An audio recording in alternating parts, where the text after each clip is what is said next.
하시는 하나님은 우리를 구원하시는 분이었고요.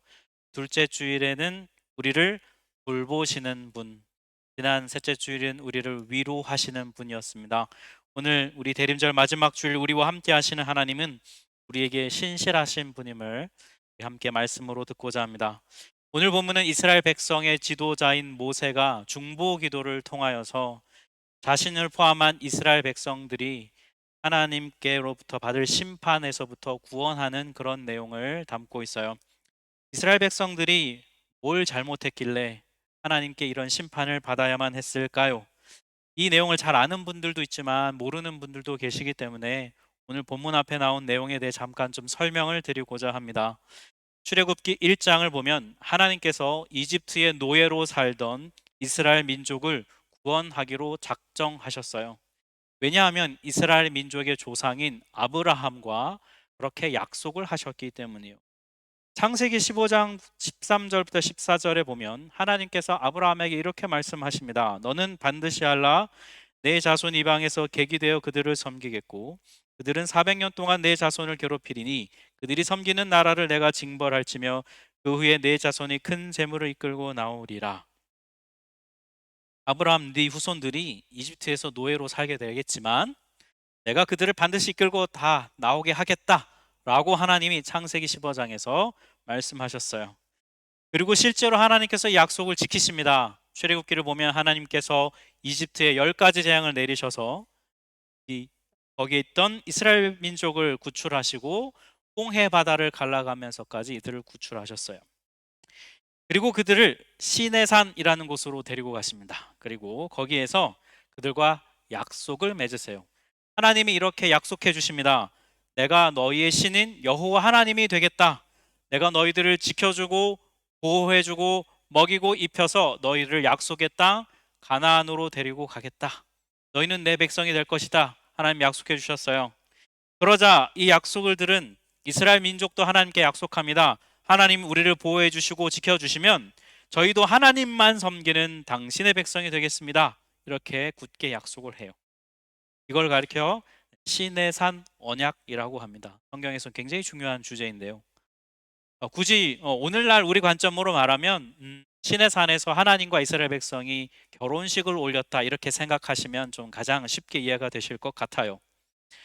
하나님께서 그런데 너희가 내 백성으로 살려면 나와 함께 살려고 한다면 몇 가지 지켜야 될 것이 있어 라고 하나님께서 당신의 말씀을 주세요. 그래서 모세가 그 하나님으로부터 그걸 받기 위해서 시내산 꼭대기로 올라갑니다. 그래서 거기서 하나님의 말씀을 받는데 그 하나님의 뜻을 가장 압축하여서 하나님이 주신 것이 바로 우리가 잘 아는 십계명이라는 것이죠. 모세가 시내산 정상에서 이 십계명을 받는 동안에 땅에서 좀 땅 아래 있던 이스라엘 민족의 문제가 하나 생겨요. 아무리 이들이 기다려도 40일 동안 모세가 내려오지 않으니까 이들이 불안해져서 뭘 하냐면 금송아지를 만듭니다. 우상을 만들고 거기에 절을 해요. 그리고 그것이 하나님인 것처럼 예배합니다. 우상을 숭배하게 된 거예요. 하나님과 약속했던 걸 어기게 된 것이죠. 이게 어떤 의미냐면요, 여러분, 마치 이제 막 결혼식을 올리고 신혼여행을 갔는데 신혼여행지에서 바람을 핀 거랑 비슷한 거라고 생각하시면 될 것 같아요. 그런 느낌이에요. 하나님과 언약을 맺고 맹세한 지 얼마 안 됐는데 하나님이 아닌 금세 다른 신을 찾고 예배했다는 거예요. 그러니까 하나님이 얼마나 화가 나셨겠어요. 그래서 오늘 본문 앞 출애굽기 32장 9절부터 10절을 보면 하나님이 이렇게 말씀하세요. 내가 이 백성을 보니까 목이 뻣뻣한 백성이로다. 그런즉 내가 하는 대로 두라. 내가 그들에게 진노하여 그들을 진멸하고 너를 큰 나라가 되게 하리라. 라고 하나님이 모세에게 말씀하세요. 굉장히 지금 진노하신 건데요. 모세도 이스라엘 백성들을 보고 너무 화가 났어요. 그래서 하나님이 직접 써주신 두 돌판, 십계명이 쓰여진 돌판을 집어 던진 거예요. 모세도 참 성질이 대단한 사람이죠. 그죠? 그 하나님이 써주신 건데 그거를 세상에 집어 던져서 깨트리다니. 근데 성경학자들의 의견에 따르면 모세가 깨트린 이 십계명 돌판이 상징하는 게 있어요. 뭐냐면 하나님과 이스라엘 간의 계약이 깨졌다. 계약이 깨졌다. 그런 것들을 나타낸다는 거예요. 여러분, 여기에서 이제 하나님께 이 진노하신 하나님으로부터 심판을 받으면 이스라엘은 그냥 여기서 다 죽는 거예요. 모세가 그걸 잘 알고 있습니다. 그래서 어떻게 하냐면 하나님께 기도하면서 막 매달려요. 하나님 용서해 주세요. 하나님 좀 봐주세요. 그래서 하나님께서 다행히 진멸하려고 하는 그 계획은 거두세요. 그러니까 모세와 이스라엘 백성 입장에서 보면 이제 한숨 돌린 거예요. 목숨은 부지하게 된 겁니다. 그런데 심판은 거두셨지만 하나님이 아직 여전히 진노하신 상태에 놓여져 있는 거예요. 출애굽기 33장 오늘 본문 앞 1절부터 3절을 보면 하나님께서 모세한테 말씀하십니다. 너는 내가 애굽 땅에서 인도하인 내 백성과 함께 여기를 떠나서 내가 아브라함과 이삭과 야곱에게 맹세하여 내 자손에게 주기로 한 그 땅으로 올라가라. 나는 너희와 함께 올라가지 않겠다. 왜냐하면 너희는 목이 곧은 백성인즉 내가 길에서 또 한 번 이러면 너희를 진멸할까 합니다. 이렇게 하나님 말씀하세요. 그러니까 하나님 이런 겁니다. 내가 약속했으니까 땅은 줄게. 하지만 나는 너희와 같이 가지 않겠다라는 거예요. 좀 우리 입장으로 보면 좀 하나님 뒤끝 좀 장렬하시는 느낌이다. 이런 느낌이 좀 들 수도 있어요. 그리고 하나님이 이어서 32장에 보면 이렇게도 말씀하십니다. 내가 내 사자를 니네 앞서서 가나안 땅에 보내겠다. 니네가 가서 전쟁도 하고 그 땅을 차지해야 되는데 그 사자가 너희들을 도와서 그 땅 잘 차지할 수 있도록 도와줄 거야. 내가 그렇게 도와는 줄게. 적극적으로 도와는 줄게. 하지만 난 너희와 같이 가지 않겠어. 라고 말씀하십니다. 상황이 이렇게 되니까 모세가 어떻게 반응할까? 오늘 보면 12절인데요. 이거 같이 한 번 더 합독하도록 하겠습니다. 모세가 여호와께 아뢰되 보시옵소서 주께서 내게 이 백성을 인도하여 올라가라 하시면서 나와 함께 보낼 자를 내게 지시하지 아니하시나이다. 네. 요 기도는요. 모세가 굉장히 이제 좀 머리를 써서 기도를 하기 시작합니다. 요 내용을 보면 이런 말이에요. 하나님 저 이스라엘 백성들 데리고 가나안에 가라고 하시는데 저 혼자는 못 합니다. 하나님도 아시잖아요. 얼마나 쟤들이 말 안 듣는지. 그래서 저와 함께 일할 누군가가 필요한데 누구랑 같이 가야 되는지 아직 저한테 얘기 안 해주셨어요. 저랑 함께 갈 사람이 필요합니다. 라고 이렇게 기도하고 있어요.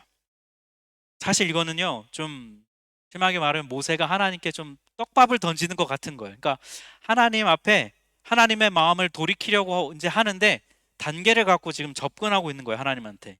그랬더니 하나님께서 뭐라고 하시느냐? 14절, 15절을 보니까 내가 친히 가리라 이렇게 말씀하세요.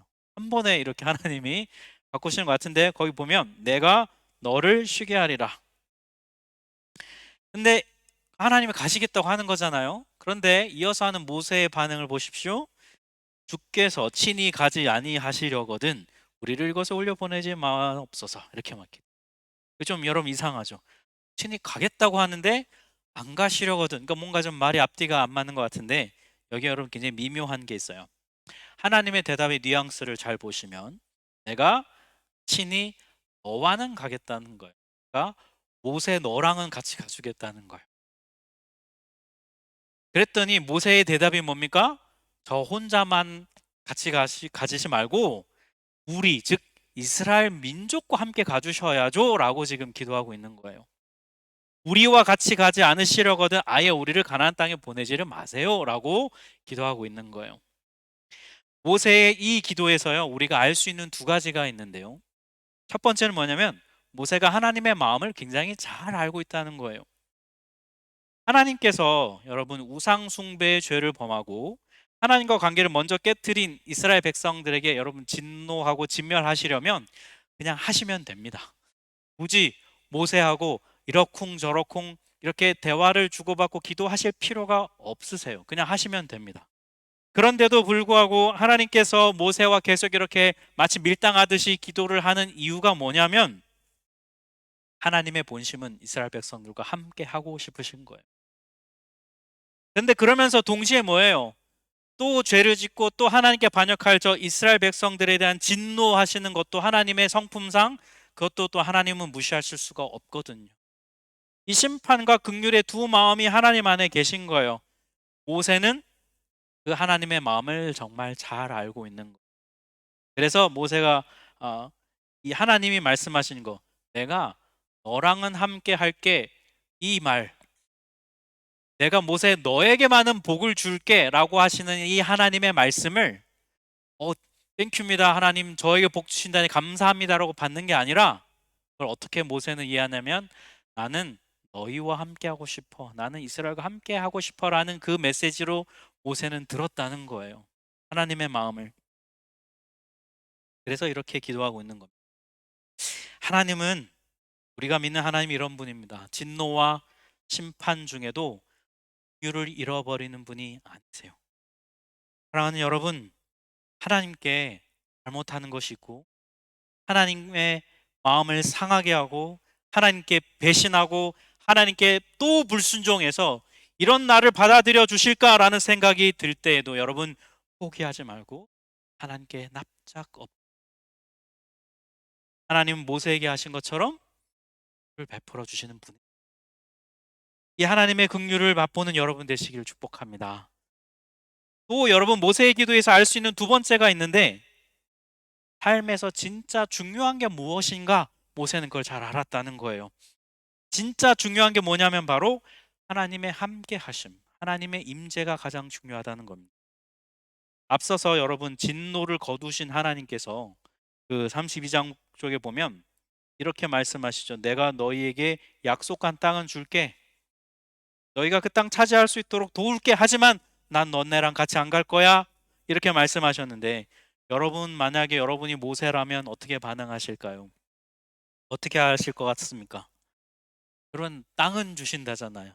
그러니까 땅도 없는데 땅 주신다. 또 거기 가서 살 수 있게 해주신다. 정착할 수 있도록 도와주신다잖아요. 그러면 네 하고 가서 살면 되지 않습니까? 지금 이 말씀을 받는 곳이 어디입니까? 광야예요. 이집트에서 극적으로 겨우 탈출해 가지고요. 광야에서 살고 있습니다.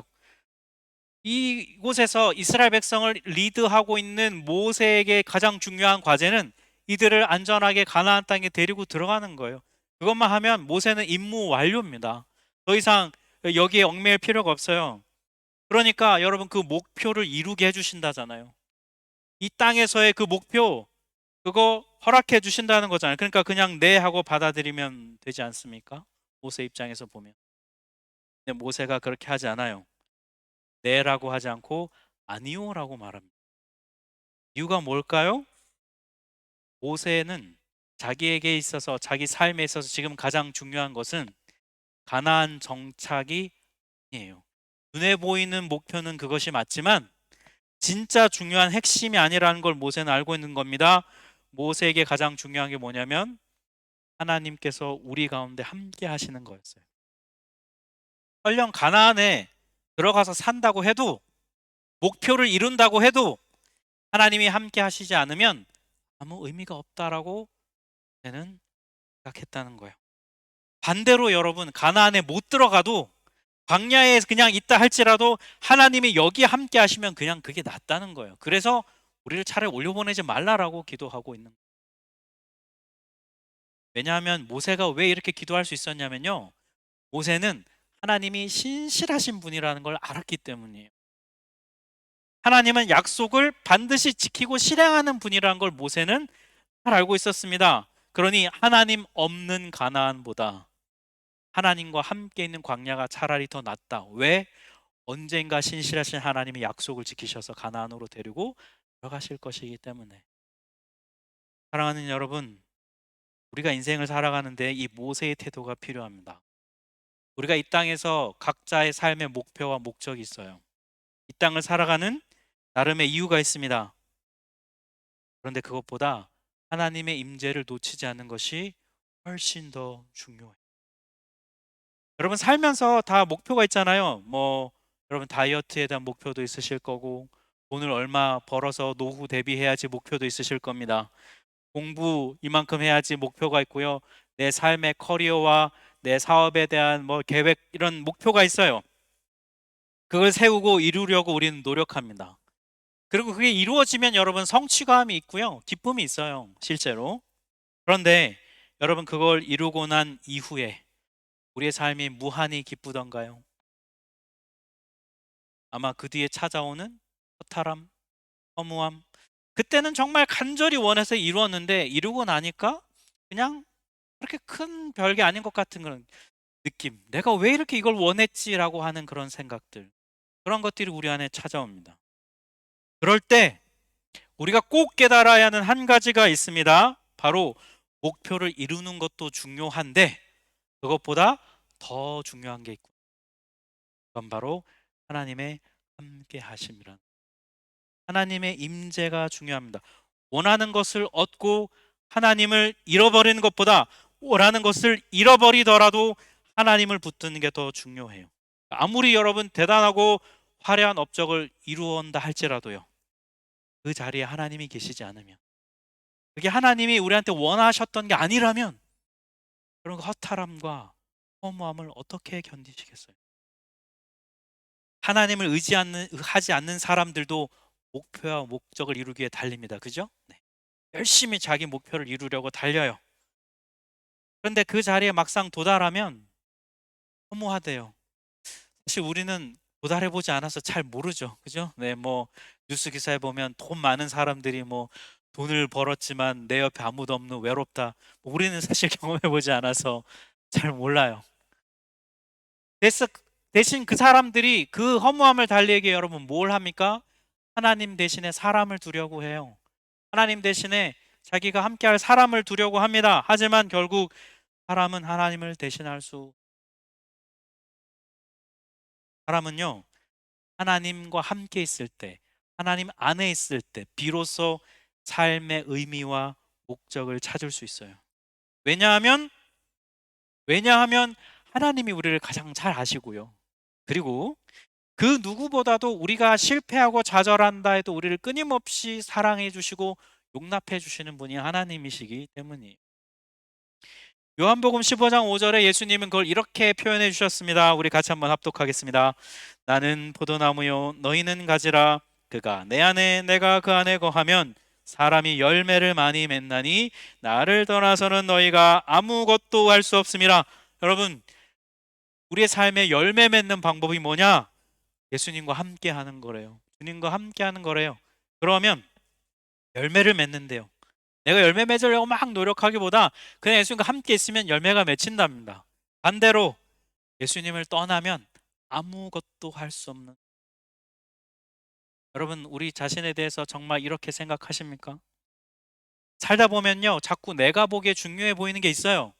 이거 이루어야지. 그 다음에 이거 해야지. 그 다음에 이렇게 되어야지.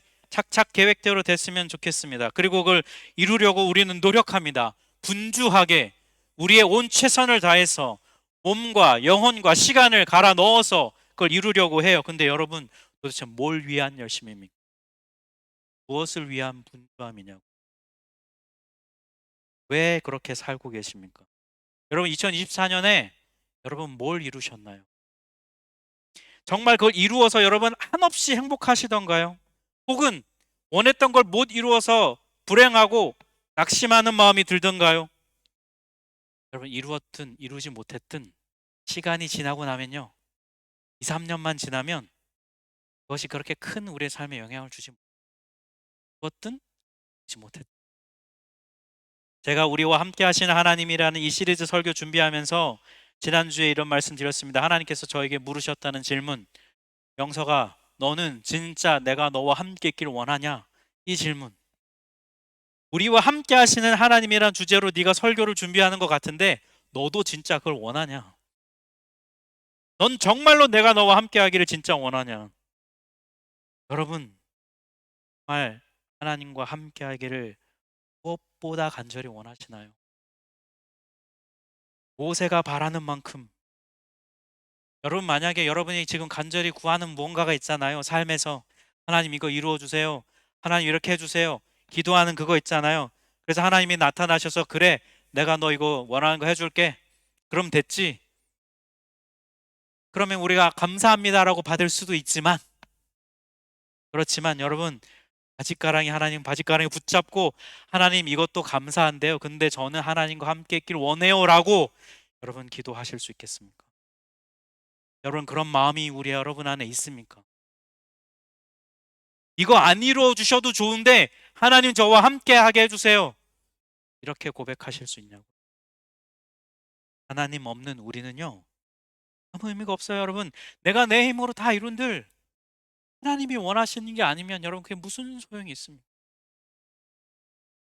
하나님을 떠나 우리는 아무것도 할 수 없는 존재이구나. 아, 정말 그렇구나. 라고 깨닫는 이 대림절 되시기를 절히 축복합니다. 정말 내 인생에서 가장 중요한 게 하나님이 함께 하시는 거구나. 이걸 진실하게 고백하는 여러분 되시기를 바랍니다. 여러분, 이렇게 모세가요, 하나님께서 막 화내시고 나 같이 안 간다 하시는데도 불구하고 하나님께 끈질기게 매달리고 구하면서 하나님의 임재를 바랄 수 있었던 이유가 있어요. 그건 바로 하나님의 신실하심이라는 하나님의 성품 때문이에요. 이스라엘 백성들이 금송아지 우상 만들고 하나님과의 관계를 깨뜨렸을 때, 그때 하나님이 보이신 첫 번째 반응이 뭐냐면, 우리 아까 앞에서도 읽었지만 32장 9절에 이렇게 말씀하십니다. 내가 이 백성을 보니 목이 뻣뻣한 백성이로다. 그런즉 내가 하는 대로 두라. 내가 그들에게 진노하여 그들을 진멸하고 너를 큰 나라가 되게 하리라. 풀어보면 여러분 이런 말인 겁니다. 야 모세야, 이스라엘 족속 얘네는 도저히 안 되겠다. 그러니까 얘네 한번 그냥 싹 쓸어버리고 내가 너랑 새 출발할게. 내가 너랑 새 출발하고 싶다. 그러니 나 말리지 마. 이렇게 하는 말씀하시는 거예요. 여기 내가 하는 대로 두라. 이게 무슨 말이냐면 나 말리지 마 이런 뜻이에요. 네. 여러분 주변에서 화난 사람이 나 말리지 마 그러면 여러분 어떻게 됩니까? 말려야 됩니까? 말리지 말아야 됩니까? 말리지 말아야 돼요? 너무 칼탈한 거 아닙니까? 여러분 진짜 사람이 화나면 이런 말 안 해요, 여러분. 눈이 뒤집히고 정신이 바뀌면 이런 말 안 합니다. 그냥 사고 치지. 나 말리지 마. 막 이런 말은 그거는 사실은 말려달라는 호소에 간절한 호소입니다. 여러분 마음의 소리를 들으셔야 돼요. 이게 그냥 사고형처럼 듣고 그래 알았어 이렇게 하시면 안 돼요, 여러분. 네, 하나님이 나 말리지 마 했을 때 여러분 모세가 말려야 되는구나 이렇게 들은 거예요. 지금 는 하나님의 속마음을 본 거라고요. 그래서 모세가 어떻게 합니까? 야금야금 하나님의 마음으로 계속 들어가는 기도를 하거든요. 하나님이요 계속 그랬더니 다음에 모세가 어떻게 기도하냐면 이렇게 기도합니다. 3시장 13절인데요. 요거 같이 한번 합독하겠습니다. 주의 종 아브라함과 이삭과 이스라엘을 기억하소서. 주께서 그들을 위하여 주를 가리켜 맹세하여 이르시기를 내가 너희 자손을 하늘의 별처럼 많게 하고 내가 허락한 이 온 땅을 너희 자손에게 주어 영원한 기업이 되게 하리라 하셨나이다. 이게 무슨 말입니까? 하나님 약속하셨잖아요. 이런 말이에요. 네. 여기 이스라엘 백성, 여기 눈앞에 보이는 이 이스라엘 백성, 하나님 이들의 조상인 아브라함이랑 약속하셨잖아요. 땅 주시고 함께 하신다고. 모세는요, 지금 하나님의 약점이 뭔지를 정말 잘 알고 있는 거예요. 하나님은 약속을 어길 수 없는 분. 모세가 이거를 정확하게 알고 있었어요. 그래서 그렇게 기도하는 겁니다. 민수기 23장 19절에도 보면 이렇게 말합니다. 하나님은 사람이 아니시니 거짓말을 하지 않으시고 인생이 아니시니 후회가 없으시도다. 어찌 그 말씀하신 바를 행하지 않으시며 하신 말씀을 실행하지 않으시랴. 네. 모세는 그 아브라함이랑 만난 적도 없고 아브라함 얘기 들은 적도 없어요. 그분과 직접. 근데 하나님은 모세는 모세는 하나님께서 아브라함에게 주셨던 약속을 들었던 것이죠. 모세는요, 하나님께서 지금 이집트에서부터 이스라엘 백성 탈출하여서 시내산에 오기까지 어떤 하나님을 경험했을까? 한 폭이 없는 광야에서 만나와 메추라기를 먹이는 하나님을 경험했어요. 그리고 그 3개월 사이에 우리 목말라 죽겠다. 왜 우리를 여기 끌고 나와서 목마르게 만드냐? 막 원망하고 불평을 내쏟는 그들에게 바위를 터뜨려서 물을 먹이시는 하나님을 경험했어요. 여러분, 이 과정을 모세가 경험하면서 모세는 무슨 생각을 했을까요? 저는 모세가 분명히 이런 생각했을 거예요. 도대체 하나님은 왜 우리한테 이렇게까지 하실까? 여러분, 기어이 그 노예되었던 사람들을 구출해 줬더니 고기 안 준다고 불평하고 물 안 준다고 막 데모 일으키고 이러면 여러분이 하나님이랑 무슨 마음 들겠습니까? 왜 괘씸하지 않겠어요? 물에서 구출해줬더니 보따리 내놔라 뭐 이런 격이잖아요. 그러면 벌 주고 혼내면 되는데 고기 주고 물 줘요. 모세는 이런 생각했을 거예요. 이렇게까지 하는데 하나님은 왜 우리한테 이렇게까지 하실까? 하나님이 뭐가 아쉬워서 우리에게 이렇게 해주실까? 아, 이분이 약속을 지키고 있구나. 아브라함에게 하셨던 400년 전에 하셨던 그 약속을 지금 실행하고 계시는구나. 모세는 그걸 알았던 거예요. 우리가 막 난리치고 막 따지고 해도 약속을 지키려고 이렇게 하고 계시구나. 하나님은 우리를 버리시지 않겠구나. 모세가 이걸 아는 거예요. 그래서요, 끈질기게 하나님 붙잡고 놓는 겁니다. 약속하셨잖아요. 하나님이 신실한 분이시다. 이 말 여러분 교회 다니면서 많이 들으셨을 거예요. 근데 이 하나님의 신실하신 분이라는 이 말이 여러분 각자에게는 어떻게 들리십니까? 가장 와닿는 것은요, 하나님은 결코 나를 떠나지 않는 분이시구나. 하나님은 결코 나를 버리지 않으시는 분이구나. 내가 어떤 잘못을 해도 나를 포기하지 않는구나. 나의 추악함, 내 더러움, 내 민낯이 갈수록 더 많이 드러나도 나를 떠나지 않는 분이시구나. 십자가에서 죽음으로 나를 사랑한다 말씀하시고 부활하심으로 생명을 주신, 그렇게 하겠다고 약속하신 이 신실하심, 이분이 바로 여러분 우리가 믿는 하나님이십니다.